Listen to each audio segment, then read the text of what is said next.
বিশ্ব রাজনীতির মঞ্চে এ এক নতুন চমক। ইউক্রেন রাশিয়ার শান্তি আলোচনায় যোগ দিতে তুরস্কে যেতে পারেন ডোনাল্ড ট্রাম্প। রয়টার্সের খবরে বলা হয়েছে, ইউক্রেন যুদ্ধ থামাতে এবার আরও এক ধাপ এগোচ্ছেন মার্কিন প্রেসিডেন্ট।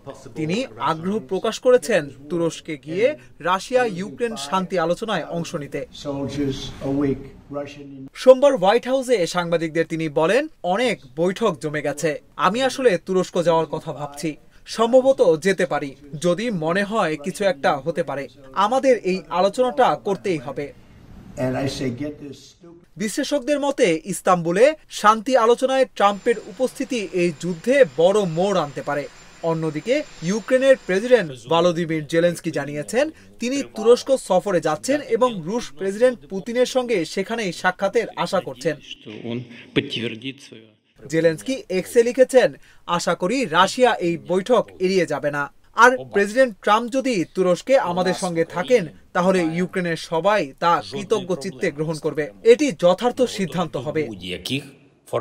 এর আগে গত 11 মে রুশ প্রেসিডেন্ট ভ্লাদিমির পুতিনই শান্তি আলোচনার জন্য ইউক্রেনের প্রেসিডেন্ট ভলোদিমির জেলেনস্কির সঙ্গে সরাসরি কথা বলার আহ্বান জানান।